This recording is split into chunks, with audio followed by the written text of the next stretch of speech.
Episode 1 Planetfall. Prologue. Kidland. Deep below the icy surface of Enceladus, Captain Margaret Kidland was being chased. She did not intend to be captured by monstrous alien worms. She shouted into her radio, "Juriston, I'm 400 meters out. Am I clear? What's going on?" Captain Kidland only heard a garbled fragment of static. As she ran, a familiar cracking sound emerged from above her. Knowing her instincts were sound, she spun onto her back and readied her T-rifle. A wriggle of black was trying to break through the frozen ceiling. It didn't get the chance. A beam of 1300-degree halon vapor punched a fist-sized hole right through the creature. As the captain turned and pressed herself back up, she found, in horror, that a second worm was already right at her face. The dull green of its phase emitter was the last thing she remembered. I grew up with stories about aliens on Mars and unexplained objects in our solar system. But the truth was stranger than I knew. On Enceladus, we found a race of alien worms who can erase human memory. Now we're at war, and I'm going to see if we can win this fight and take back the memories of the people we love.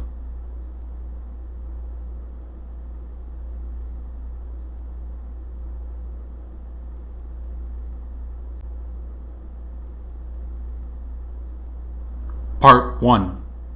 Sigma. Carl Steldahl peered at the station through a small window. Wow, Sigma Station. This place is big. Sergeant Larson approached the next window over and added, "When I first got here, it was only half built. Not anymore." "Do you think we'll have much time here?" Steldahl asked. "I don't know," the Sarge replied. "A couple of hours, maybe. What do you care?"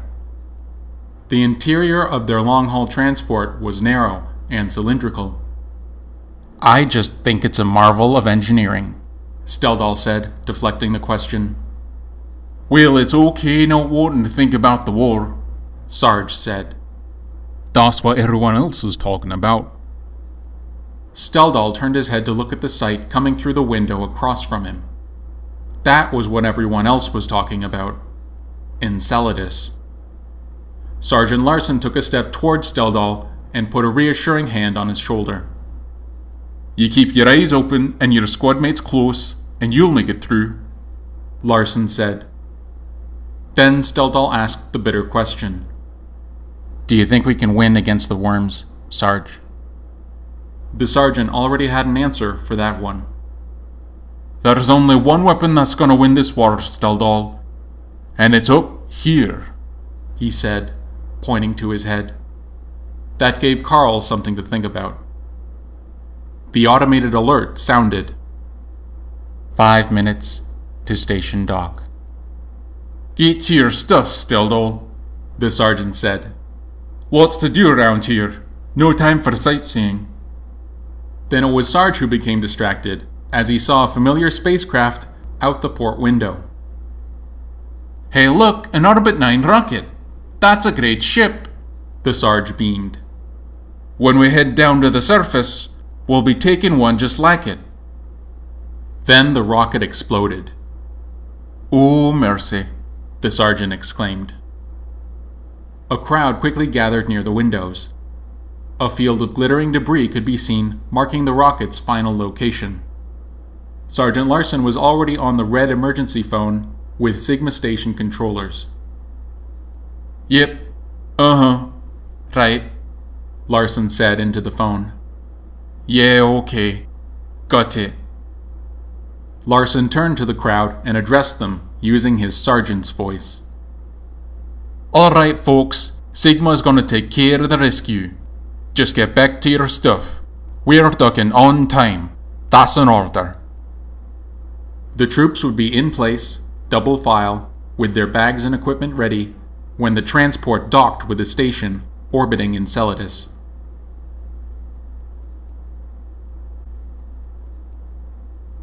Part 2.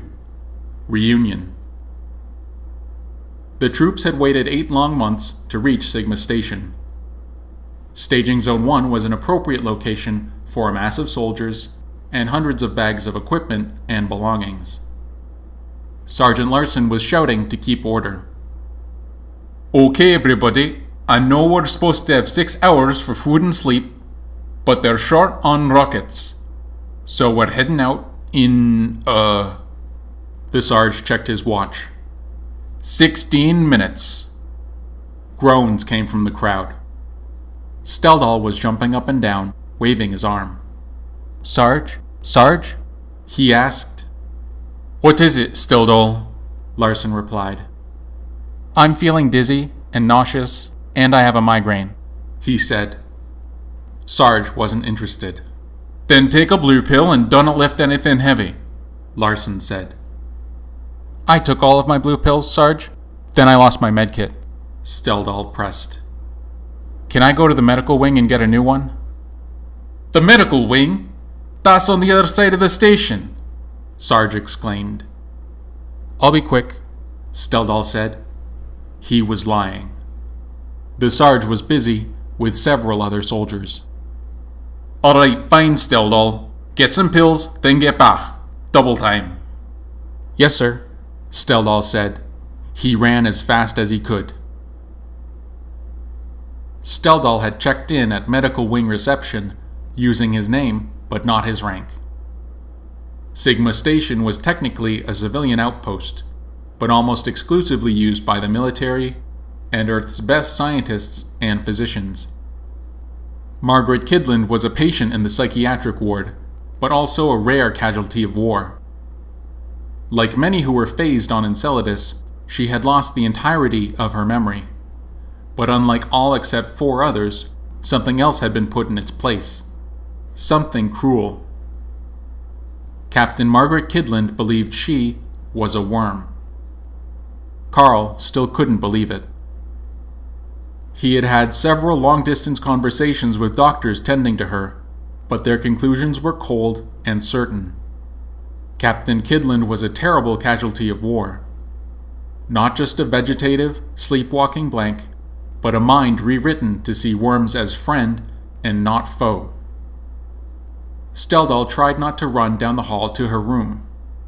When he reached it, he found it was a single-person cell with a bed. It was clean and bright, but also extremely sterile. He saw that she was up and awake, and his heart swelled. Then he remembered her condition. She spoke first. "Hi, Carl," she said, as if they had only been parted a day. It had been 3.5 years. "Hi, Maggie," Steldal said. His hands were unintentionally pressed to the glass. He wanted to hug her, but knew he couldn't. "How are you, Maggie?" he asked. "How are you doing?" "I'm fine," she said. Steldal had been warned that she was not at all fine. He paused for a full minute, and the silence dragged on. Margaret was not there. Not the Margaret he had once known. "I just wanted you to know everybody back home still cares about you," Carl said. Her only response was, "Okay." "I'll find your brother if I can, Maggie," he continued. "Maybe we can all meet up here at the station sometime." Margaret cut in. "He's fighting the worms like you," Margaret said. "It isn't right. The worms are our friends," she said. "The worms hurt people, Maggie," Carl objected. "They take away their memory. They took away yours." "I'm a worm," Margaret replied. "The worms are good." Steldal didn't want to argue with her. He just looked at her face, which had no trace of her normal emotion. Then Sergeant Larson arrived. "What are you doing here, Steldal? Everyone's loaded up. We're waiting for you." He took a deep breath and said, "Goodbye." Private Carl Steldal was about to depart Sigma Station. Every day of his 8-month trip there He had thought about Margaret, but he knew their encounter would be grim. And it was. He couldn't cure her or anyone who had had their memory phased. He would now have to put her, and all of the other casualties of the war, out of his mind. He had to deal with the reality of Enceladus itself. An airless sphere of ice. A breeding ground for hostile monsters. A war zone. Carl was the last soldier to take his seat before Sarge got on the rocket and sealed the airlock door. Before starting the launch sequence, Sergeant Larson filled them in. About half of you are going to be headed right back out once we get to the iceberg. But our trip down should be quiet. The worms don't have any surface-to-air capabilities that we know of, yet. But I guarantee you one thing. This is a landing you'll never forget.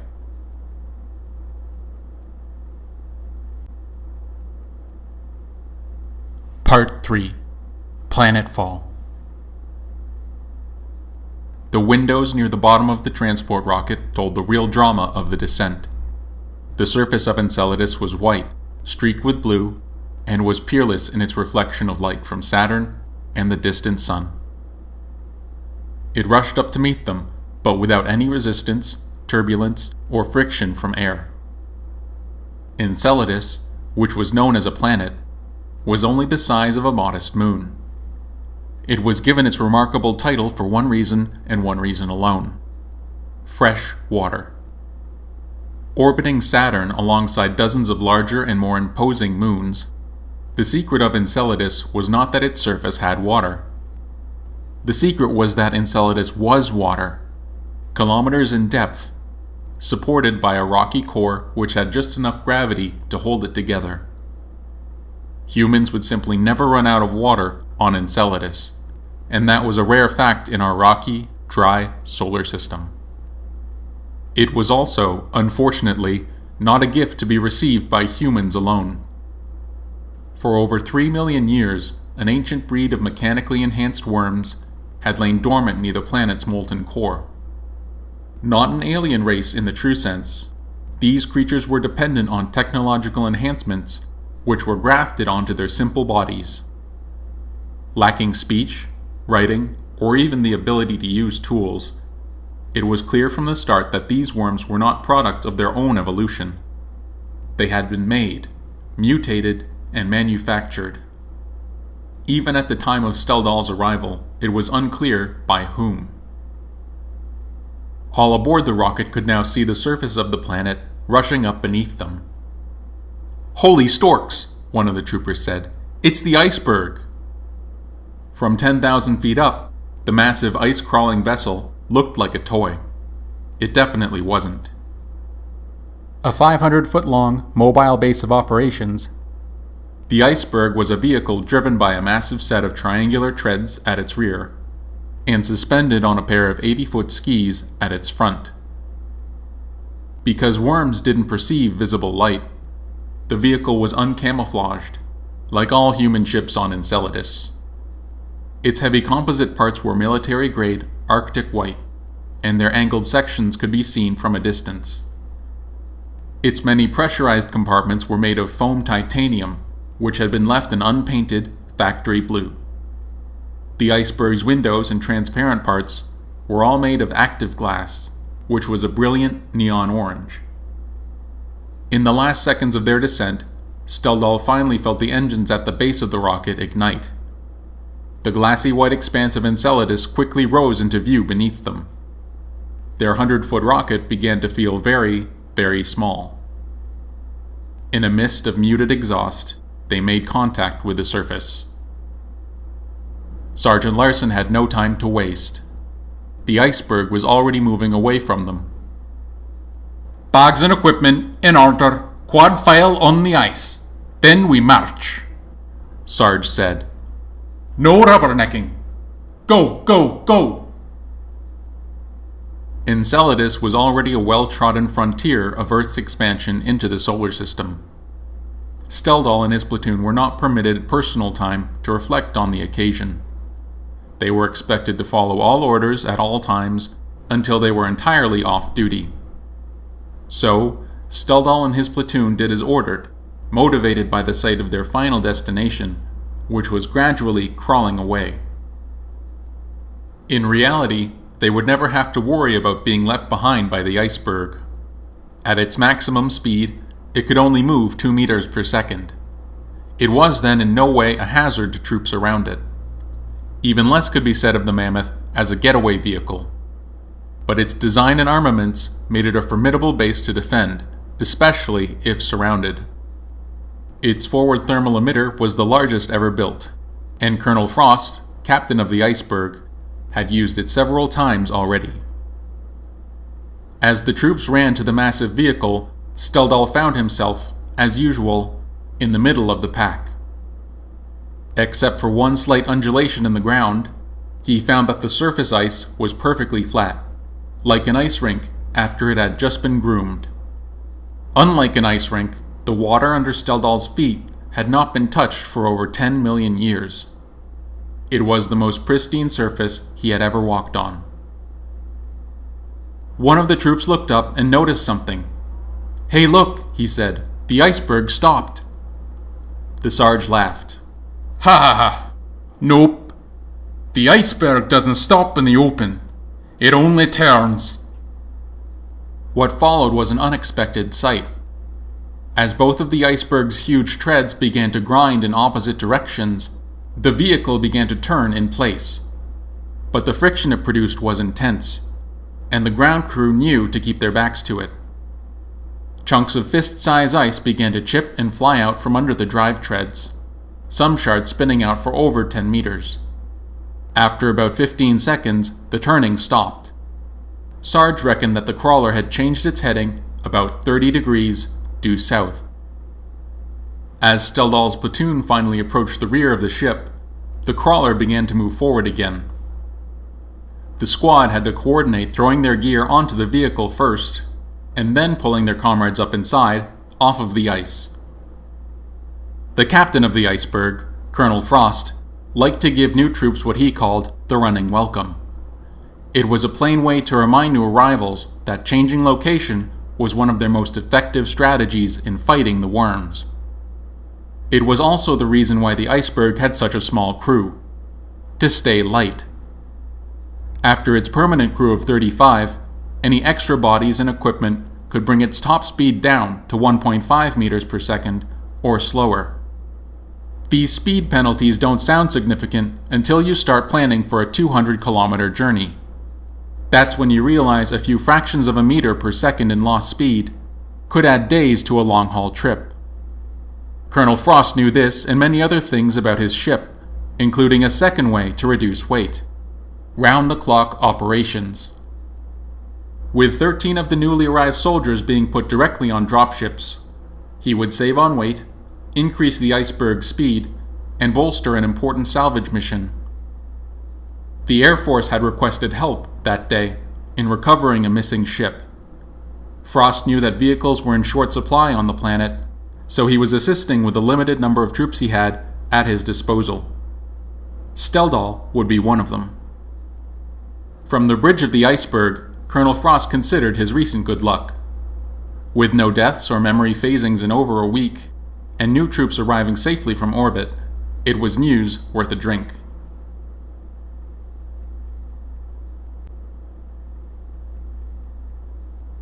Part 4. Red Pill. Unwisely, Carl Steldal had volunteered for a salvage mission, departing just 8 minutes after his arrival on the iceberg. He had left most of his equipment at a temporary bunk, but kept his suit on and helmet ready. Jostled up to one of the iceberg's landing pads, he and 6 other soldiers climbed aboard a dropship, which would fly them to the wreck site. Reaching the location required a 2-hour trip, and Steldal would be asleep, standing, most of the way. Not far from the site, he was woken up by Sergeant Trimmer. The interior of the dropship was a crammed affair of helmets and thermal rifles. Steldal had only been told that a valuable ship had been disabled, and they were there to secure its recovery. Sergeant Trimmer began. "What's your name, son?" "Steldal, sir," he replied. The troops around him laughed. "Just call me Sergeant," Trimmer corrected him. "When was the last time you slept?" The sergeant asked him. 18, maybe 20 hours? Stildahl yawned. The soldiers around him murmured in agreement. "Take a red pill, Private. Don't make me order you," Trimmer said. "The worms know about this place, and we need everyone sharp." Stildahl obliged. He flipped up his visor and took a red stimulant pill, equivalent to a triple espresso, along with some pharmaceutical exotics. It woke him up surprisingly well. Their small ship was rapidly approaching the site. Trimmer filled them in. "The Air Force lost one of their best ships on a low patrol near a venting zone. They know that both pods punched out, but only one reported back." The pods Trimmer was referring to were the 2 redundant pilots' cabs fixed to the front of that type of ship. "An Air Force pilot will be on site with a shield sled that'll fly the DFD out once it's de-iced. We gotta make sure the worms don't mess with the extraction or damage the ship further." The soldiers were listening to Sergeant Trimmer's information carefully. "We will not get any fire support from the DFD or sled." The soldiers around Stildahl groaned. Stildahl wasn't sure why. Trimmer restored order, saying, "This isn't a DFD picnic. We are helping them this time. They need this ship back, safe and sound." "And they'll forget about us as soon as we get it for them," a trooper jabbed. "Damn right," the sergeant said. "'Cause we don't put glue in our coffee." There was laughter all around. Stildahl chuckled, but didn't understand what they meant. As their dropship skimmed low, the scene appeared through the bright orange windows. The terrain outside was a ripple of white ridges, giving way to long dark fissures of overstressed ice. When Stildahl finally saw the ship they were recovering, he could see that it was at a crooked angle, with one of its wings propped up by a mound of ice. It was also balanced precariously over a crevasse, which seemed ready to consume it. The troopers left their dropship as soon as its skis hit the surface. Stildahl stepped off last, rifle raised. The disabled ship was a Deep Freeze Defender, or DFD as the troops called it. It was a specially designed icecraft controlled from 2 pilots' cabs fixed to its front. Stildahl could see that the ship they were approaching was missing both. The sergeant could tell that the ice crevasse had consumed the missing cab. A small but sophisticated craft in its own right, the shield sled had a steeply raked canopy and rode on 2 composite skis. It had fallen deep into the chasm and could not be winched out. Sergeant Trimmer peered down into the deep blue rent. "We're not getting her out, not in one piece," he said. "Stildahl, you're going in, but it's easier than it seems." "Really?" Carl replied. "Yep," Trimmer said. "No worms around, not right now. Just to rappel down and then some technical stuff." Okay, Stildahl said. Trimmer gave him some equipment. "This is a repair pad, pretty simple, and this is a pull web, all automated." Stildahl took the items and placed them into a satchel. "When you're down there, I'll tell you what to do," Trimmer explained. Then he slapped Stildahl's shoulder. "Down you go, good luck." Carl Stildahl was attached to a harness and cable and lowered about 100 feet into the fissure. Despite its appearance from the surface, the ice crevasse was not an inky black inside, nor was it white. It was blue, an incredible, unmistakable aquamarine blue on every surface. Considering his lack of sleep, and only being on the planet for 3 hours, Stildahl genuinely felt as if he was in a dream. And surprisingly, Trimmer was right. The job was simple. Attach the repair pad, then the web, and get pulled out. No climbing or fixing. Just down, then back up. "Stildahl," Trimmer called over the radio. "Is the shield cracked?" No, sir, Steldal said. The steeply angled canopy shields were made of active glass, a bright transparent orange. Any damage would have been easy to see. Trimmer called out again. Are both skis visible? Yes, sir, Steldal replied. The skis were bright white and twice the length of a person.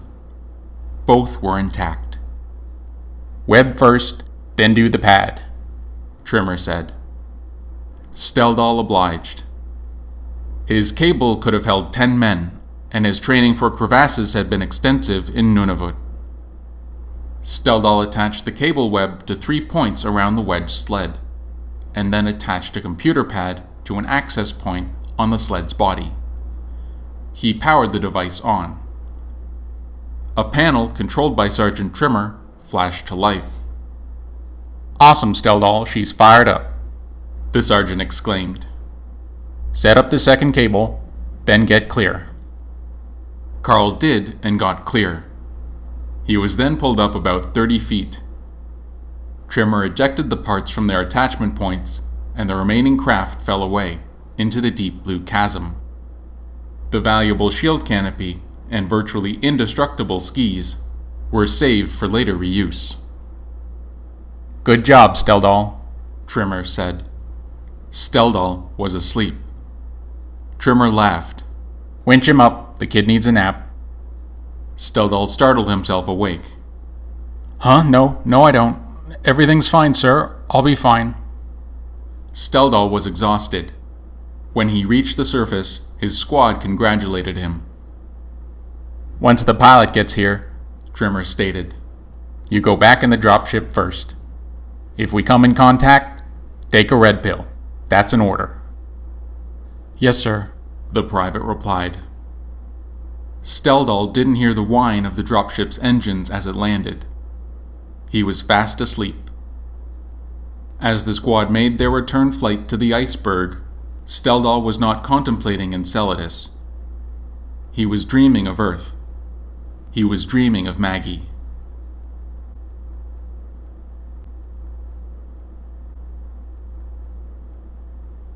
Epilogue. Chalk lines.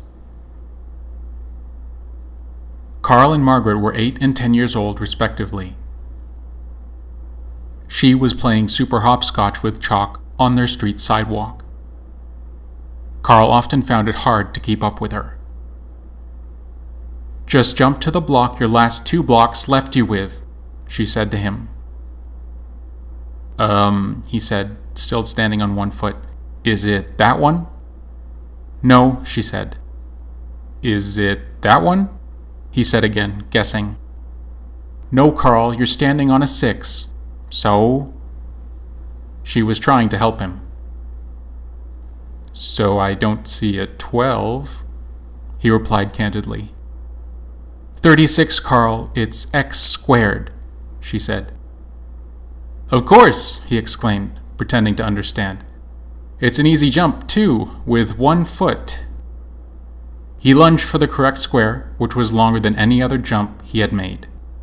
He reached the square marked 16 and fell over. Margaret laughed. How old are you, Carl? She asked. I'm 8, he said, but I'll be 9 this year.